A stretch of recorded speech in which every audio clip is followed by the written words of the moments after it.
temos vida no nome. E isso não é só uma coincidência. Onde há vida, há Apivida Notre Dame Intermédica.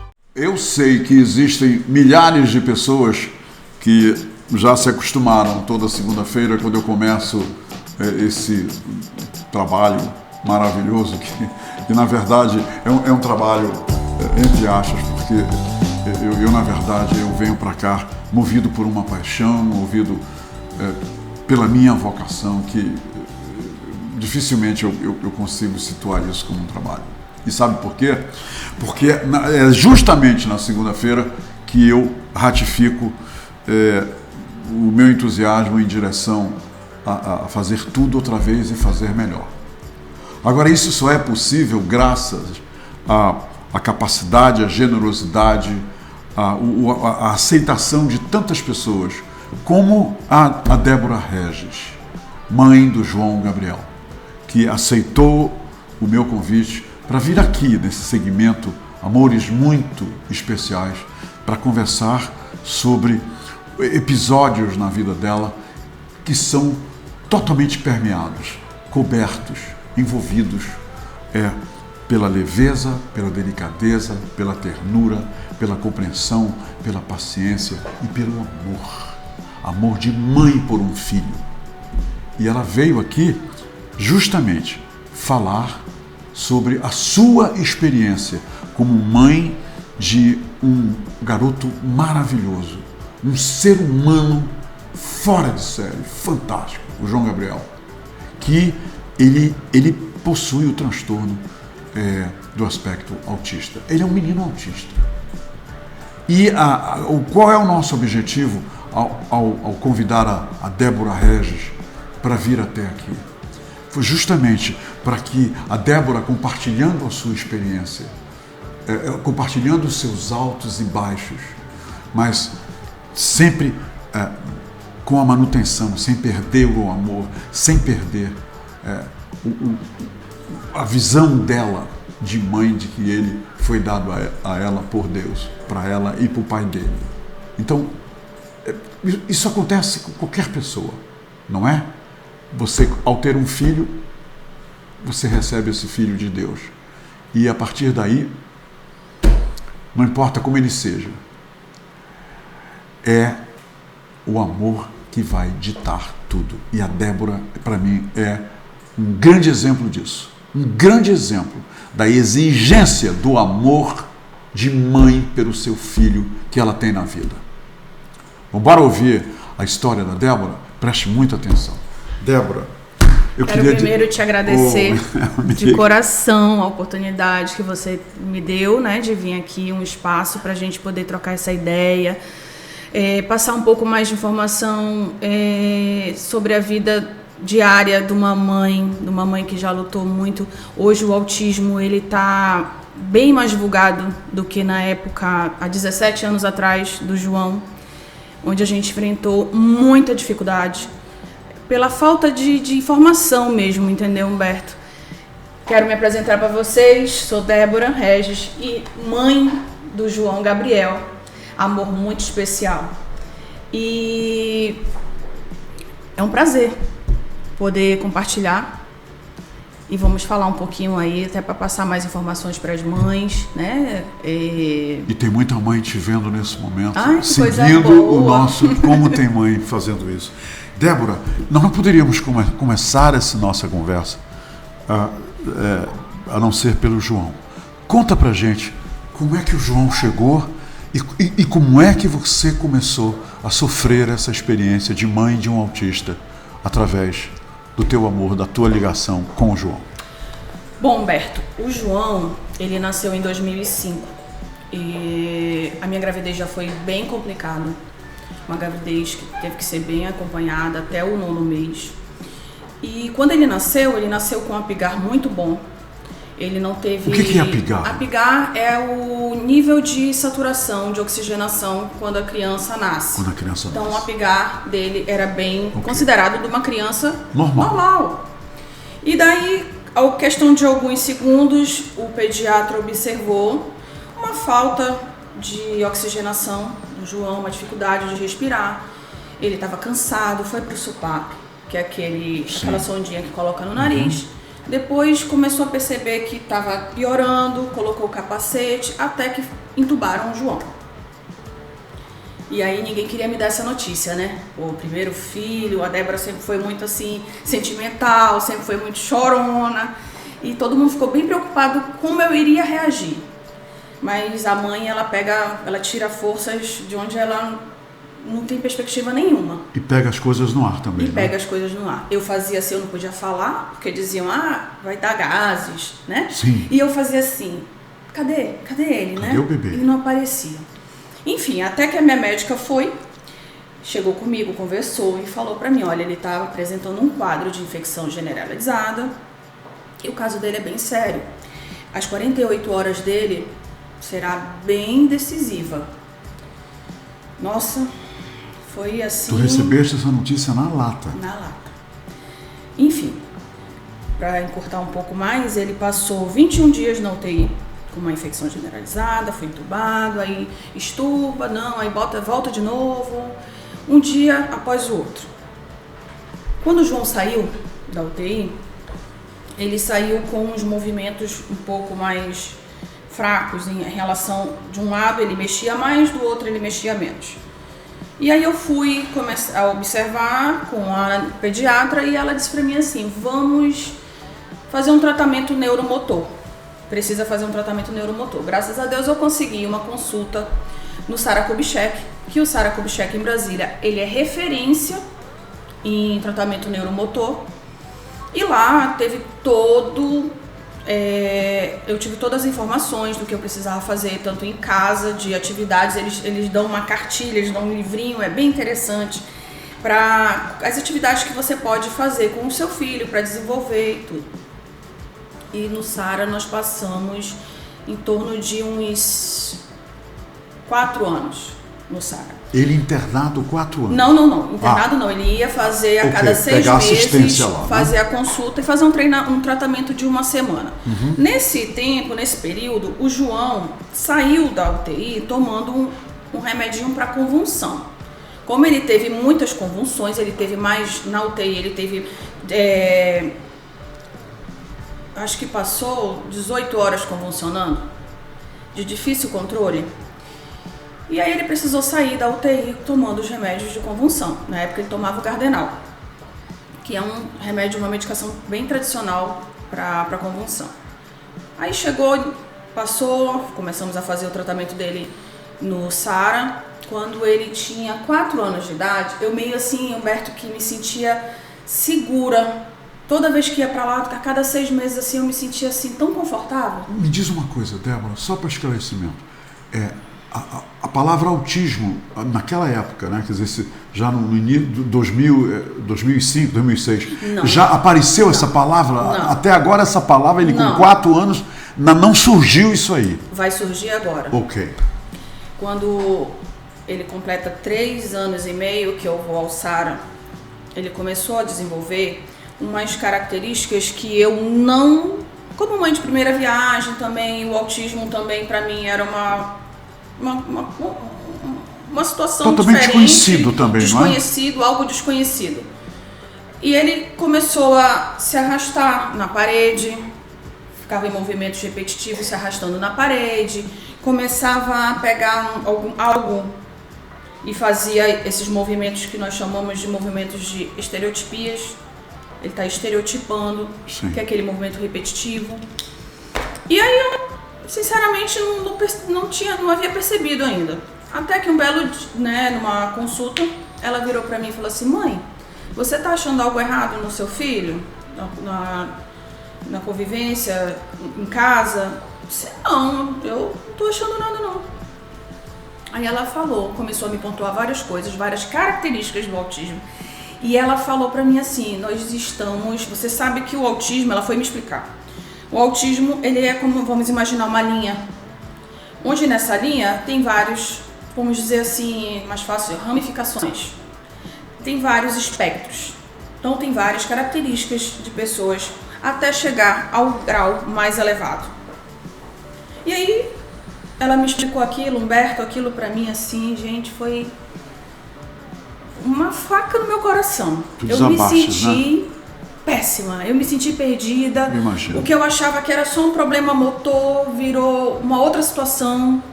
E o que é autismo? Gente, eu lembro de um autista, eu lembro de ter visto um autista num filme que eu vi de uma criança autista, mas aí eu comecei a assimilar, realmente, a característica é bem parecida e tudo.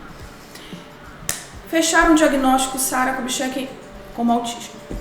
Aí vamos para outro passo, fazer um tratamento em São Paulo para acompanhar a questão das convulsões do João, porque tinham retornado. Aí ele estava com 4 anos. Quando ele saiu da UTI até os 3 anos de idade, Humberto, o João não tinha nenhuma convulsão, graças a Deus. Okay. Só que ele saiu, eu queria abrir um parêntese aí, eles falavam que se ele sobrevivesse, ele ia vegetar. E o João, aí depois mudou. Isso foi logo que ele nasceu, quando ele passou passou pelos médicos. Pelos médicos. Depois de 21 dias, eles falaram assim, olha mãe, graças a Deus, né, ele não vegetou, mas ele vai ser mais lento, você vai ter que acompanhar o que vai ser de dificuldade, o que ele vai ficar de sequela. Ok, vamos acompanhar. Aí a terapia, fono, fiz vários testes da audição, fiz vários testes. E aí voltando do dia que nasceu, acabou as convulsões, pegou alta na UTI até os 3 anos de idade, o João não apresentou nenhuma convulsão. Com 3 anos e meio para 4 anos, indo pro Sara, numa madrugada, a cuidadora dele me acorda e o João está totalmente assim, paralisado, com o olhar vidrado, todo duro. E assim, me olhando e sem nenhuma resposta. Eu conversava com ele, João, meu filho, e ele não falava nada. E eu comecei a observar que roxo, próximo da boca dele. Aí eu me desesperei, parecia um morto-vivo. E corre pra cá, corre pra lá, vamos pro hospital. Chegando na Unimed, antes de chegar na Unimed, ele começou a fazer uns movimentos assim, mais focal, e começou a entortar a boca. Aí eu vi, o João tá tendo convulsão de novo, tá tendo uma crise epilética. Graças a Deus a gente chegou a tempo e na sala de urgência já foi medicado, ok. E aí eu comecei a partir para outra etapa dele, né? Começar a tratar a crise convulsiva dele. Conheci uma médica muito boa, a doutora Eliana Garzon, que ela trata especificamente epilepsia. E foi muito difícil, Humberto. Nós tivemos crises assim, o João convulsionava durante uma semana 3, 4 vezes no dia. No dia. Era de difícil controle. E várias vezes assim, indo para lá, nesse trajeto indo para São Paulo, indo para Brasília. E muitas das vezes, como a gente passava o final de semana por lá, nós íamos no supermercado, ia em restaurante, e as pessoas olhavam pra gente assim, que pai e mãe que não dá educação para esse filho. Que menino mal criado. Os olhares e os julgamentos. Os olhares e julgamentos. Nós ficávamos péssimos com aquilo, sabe? Muitas das vezes a gente evitava, me tornei uma pessoa até antissocial. Sabe assim, porque eu não queria, entendeu? Me fazia mal aquilo, sim, entendeu? Sim. E daí tá. Aí começou as crises convulsivas a ficar de uma forma mais controlada. Ela começou depois de um tempo. A doutora Eliana conseguiu controlar essas convulsões, mas a gente sempre naquelas dificuldades, aquele altos e baixos. E foi em 2015, foi liberado pela Anvisa o uso do canabidiol para pessoas com epilepsia, com dores crônicas e Parkinson. 2015 entrou no quadrado o canabidiol. O canabidiol. A Anvisa liberou para esses casos. Daí eu comecei... Aí ele já estava com quantos anos em 2015? Ele estava com... nasceu em 2005. 10 anos. Com 10 anos. 10 anos. Pois é. Aí eu comecei a pesquisar. Entrei no YouTube, vi vídeos, fiquei encantada. Meu Deus, esse remédio é milagroso.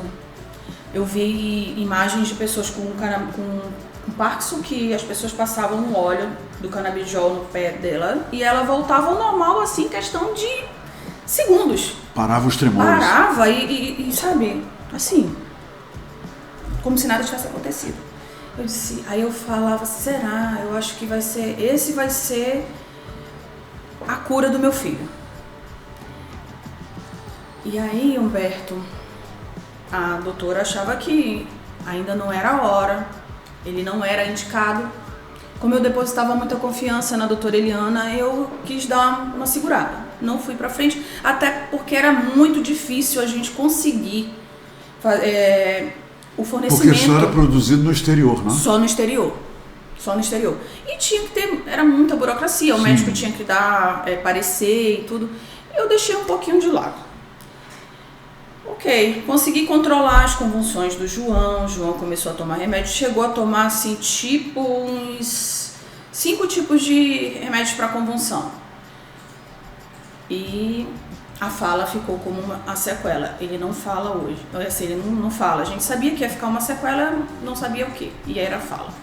E aí na minha cabeça eu ficava pensando assim, se a gente introduzir o canabidiol, eu acho que ele vai promover a fala. Pai, eu acredito que não sou eu, mas a gente fica querendo achar um alicerce, algo assim pra dizer assim, eu acho que aquilo ali vai dar a cura. E meu filho vai melhorar. E meu filho vai melhorar, não, eu pensava assim, ele vai se curar. Eu tinha essa esperança, entendeu?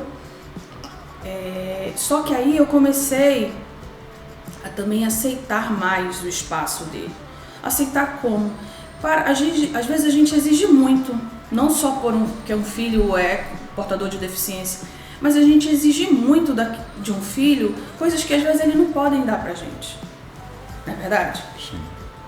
E eu exigia, eu estava exigindo demais algumas coisas, algumas situações do João, que a gente acaba, é natural, a gente acaba comparando, entendeu? Débora, tu descobriu que ele tem um idioma próprio, assim, uma forma própria de comunicação?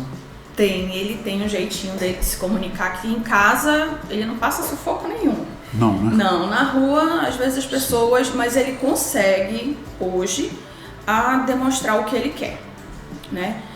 Aí, vamos lá, eu quero falar do canabidiol, como o canabidiol foi introduzido na vida do João. Uma amiga minha de faculdade, a filha dela estudava na mesma escola que o João estudava na época, e ela disse pra mim assim, a filha dela, um grau super alto, e ela foi, amiga, olha, faz o uso dessa medicação, não custa nada, eu acho que ele vai ficar mais calmo, pelo menos no comportamento dele, vai melhorar e tudo. Porque, Humberto, eu era uma pessoa que eu não tinha vida social, eu não conseguia sair com ele para nenhum canto e eu não podia demorar muito. Era todo o tempo assim, muito apreensiva, porque ele corria para um lado, ele corria para o outro e, sabe, dava os pulinhos dele, uma característica do autista, né? E aí os olhares, não que eu tivesse vergonha daquilo, mas era uma situação que eu achava que poderia estar incomodando, entendeu? Hoje eu te confesso que eu não tenho mais isso, entendeu? Benza a Deus. Eu acho que a pessoa tem que aceitar, porque nós somos diferentes. Claro. Né? Claro. E aí eu peguei a indicação dessa amiga, ela disse assim, olha, eu vou tentar te dar um pouco de um frasco que eu tenho para te fazer um teste com teu filho do canabidiol, que ele é um canabidiol brasileiro, fornecido aqui no Brasil. E aí eu falei, eu vou dar e vamos ver o que vai acontecer. Te confesso que eu não senti nenhum resultado, porque você sabe que o canabidiol ele tem vários óleos, né? Várias composições. E aí ela perguntou e eu falei assim, não, amiga, eu não tô vendo resultado. Ela, então vamos fazer o seguinte, pega o contato deste médico, ele é um neuro do Rio, e ele vai passar para você, peça logo dele assim, faça uma consulta com ele, explica a situação e pergunte dele se o João, ele é característico de tomar esse canabidiol aqui, que é o canabidiol que tem 3 óleos, que é canabidiol, canabigerol, tetrahidrocanabidiol 0,3%. Ele é um top, só que ele é importado. E continua sendo, né, Débora? Continua sendo.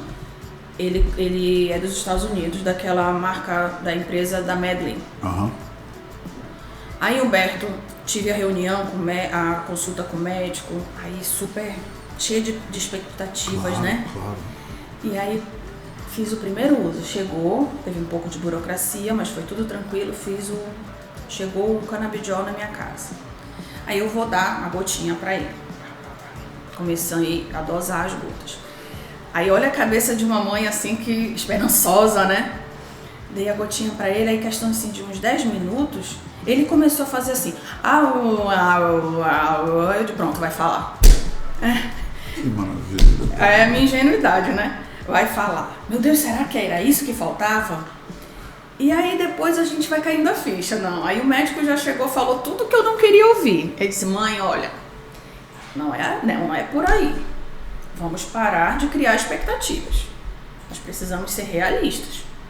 O canabidiol, ele vai dar um controle, ao meu ver, ele vai dar um controle na questão do comportamento, na questão da agitação, na questão da raiva, daqueles ataques de raiva, e vai ajudar muito seu filho na interação social. E nas convulsões também, Débora? Total.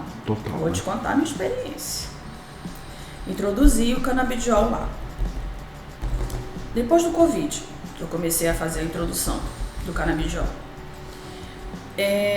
Antes do Covid, eu precisava fazer um eletroencefalograma no João, que é aquele acompanhamento que a mãe precisa fazer para verificar a descarga elétrica. A mãe não, a pessoa que tem a epilepsia, né?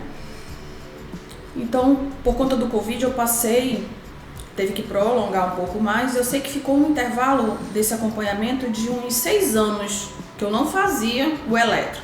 Mas não estava apresentando crise, estava controlado, beleza. Humberto, há 2 anos atrás, eu fiz em novembro o eletroencefalograma no João.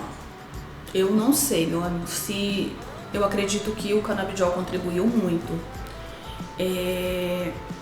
Mas aí eu fiz o exame, levei para o médico. Aí eu olhei para o médico assim, e aí, doutor, eu já esperando, com o coração na mão, claro, né? Claro. Parecia assim os batimentos cardíacos, sabe? Os resultados anteriores. Ele disse assim, mãe, deixa eu te falar uma coisa. Se eu olhasse hoje, não tivesse visto os exames anteriores do seu filho, eu ia dizer que ele é uma pessoa normal, que ele nunca apresentou um quadro epilético. Ai, aquilo ali, sabe, durante anos. Eu imagino. Eu carregando aquilo no meu ombro, assim, parece assim que tirou um peso. E ele já estava nessa época tomando canabidiol há quanto tempo? 2 anos. 2 anos. 2 anos. E assim saiu, eu me senti tão leve, tão aliviada. Eu falei, bom, a minha perspectiva de fala realmente ficou como sequela. Porém, a coisa mais importante que é as crises compulsivas, o meu filho não tem mais. Meu filho, eu acredito que está curado. E assim, hoje ele continua tomando sim o canabidiol, toma um remédio de convulsão. E é diariamente que ele tem que tomar? Ele toma 3 vezes ao dia. 3 vezes ao dia. Toma um remedinho para dormir, porque ele é um pouquinho hiperativo. Sim. Mas assim, eu quero te dizer que ele melhorou muito hoje, Humberto. Eu consigo Ele é sair, outro João? Maravilha. Hoje eu consigo sair com ele, eu consigo sentar no restaurante, eu consigo comer. E dormir, Débora, tu consegues dormir? Porque houve uma época que tu não dormias, né? Não dormia, ainda não durmo. Eu acho que ele me deixou essa sequela. Humberto, eu já tive assim crises, geralmente quando quem é mãe e pai de alguma pessoa, alguma criança ou um adulto especial com deficiência, sabe o que eu vou dizer agora. A gente fica muito apreensivo em muitas coisas. E pra mim, como ele convulsionava só pela parte da noite, aquilo foi ficando muito foi se acumulando muito. Teve um dia que eu surtei, Humberto. Eu bati assim no ombro do João e pra mim ele não tava vivo. Ele tava dormindo. E eu falei, meu Deus, ele não tá respirando. Sabe, assim, um cochilo que eu dei quando eu acordei, que eu vi o movimento dele assim, inesperado. Eu achei que ele tava tendo convulsão ou não tava vivo. Então eu fiquei muito assustada e muito sequelada em relação a esses traumas, né? Sim, claro. Então a gente fica, todo mundo que tem filho assim, principalmente a mãe, que é mais emotiva, fica com esse coração apertado. E a mãe tá ali colada nele, né, Débora, o tempo todo. É o alicerce, né? Sim, claro. Então, assim, eu fiquei muito tempo com esse problema. Hoje ainda tenho um problema, dificuldade para dormir, porque vai acumulando tudo aquilo, né? Depois que as coisas vão melhorando, aí que as coisas de quem cuida vai aparecendo, né? Vai estourando. Você publicou uma foto dele, Débora, agora vestido de chefe, no Dia dos Pais. Quer dizer, como ele está agora, Débora? Ele está com 17 anos, é isso? Ele está com 17 anos, ele faz 18 agora em dezembro. Foi assim também uma preocupação, né? Vamos fazer uma filmagem em homenagem ao Dia dos Pais. Como o João vai se comportar? Se o João vai... Ele foi um mocinho, foi perfeito. Que maravilha. Primeiro que ele adora salada, verdura. Então para ele não era nem um sacrifício. Ele come bem, não é? Muito, muito. Que é uma dos problemas que eu vejo conversando com outras mães, é a questão da alimentação, né? Os filhos, eles têm muito problema eu conheço autistas que eles comem muito pastoso. Tem essa dificuldade para algum tipo de alimentação. O João, graças a Deus, assim, tudo ele come. Ele nunca me deu trabalho com nada. Com nada. Débora, tu acabas de falar, eu converso com outros pais. Isso significa que vocês trocam experiências? Eu imagino pais que tenham filhos autistas também. Vocês trocam experiência, porque como veio aqui um especialista, o Dr. Basílio esteve aqui, e ele falou que, e você acaba de confirmar, a questão do autismo em graus, né? Alguns têm menos, têm mais ou menos, têm mais, têm menos. Sim. Quer dizer, vocês trocam experiências assim do convívio com os seus filhos, Débora? Humberto, assim, até pela minha demanda de trabalho, eu não consigo muito participar dos grupos de mães autistas. Mas existem esses grupos, Existe. Né? Eu conheço, através das escolas que meu filho já frequentou, que eu tenho contato com algumas mães ainda. Eu conheço algumas mães e a gente troca, assim, uma ideia, a gente conversa, fala um pouco sobre o desenvolvimento dos filhos, né? Mas tem esse grau, esse grupo de mães que fazem reuniões, né, trocando essas ideias e tudo. Eu, particularmente, eu não participo muito por conta do meu trabalho. Claro. Mas, assim, eu sou muito acessível, assim, quem chega comigo e pergunta, às vezes tem pessoas que me param no shopping e chegam a perguntar assim, tu tem um filho que é especial, né?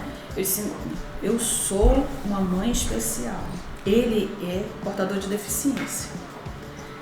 Porque eu acho que todos os pais e mães são especiais. A gente é escolhido. Claro, entendeu? Claro. Modéstia à parte, nós somos escolhidos. Sim, eu concordo. Sabe? Porque não é fácil.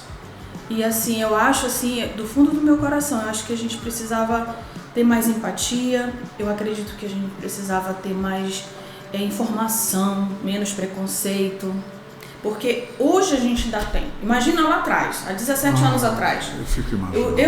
Eu posso te contar um aqui que eu já passei? Claro, Débora, claro. Eu tô no supermercado com ele, fazendo supermercado muito rápido, e aí o menino se joga no meio do supermercado, se joga e começa a gritar, porque queria, eu não lembro ao certo o que ele queria, e aí ele começou a gritar e fez um enxame, e aí passa uma moça do meu lado, empurrando o carrinho. Ela me olha assim, rabo de olho.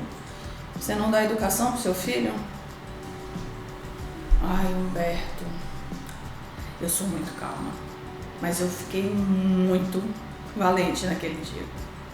Não vou te falar muito ao certo porque eu falei pra ela, não precisa, mas eu tô imaginando aqui o que você falou. Claro. Eu falei coisas que ela não queria ouvir. Que ela não precisava naquele momento. Ela podia ter dormido sem ouvir, né? Podia. Mexa comigo, mas não mexa com o filho. Claro, né? claro. Então, assim, uma falta de empatia, uma falta de humanismo que eu vejo ainda nesse meio, entendeu? Sim. De falta de informação das pessoas, entendeu? Que tem que ser bem trabalhado. A gente ainda é muito carente. O que você pede, Débora, agora, para as pessoas que não tem esse seu entendimento, essa sua experiência, que não carrega essa cruz como você carrega, com tanta classe, com tanto amor e com tanta paixão. Imagina. O que você tem a dizer para essas pessoas? Como é que elas deveriam, na tua opinião, encarar um filho autista, uma filha autista e uma mãe num supermercado, numa loja, num shopping?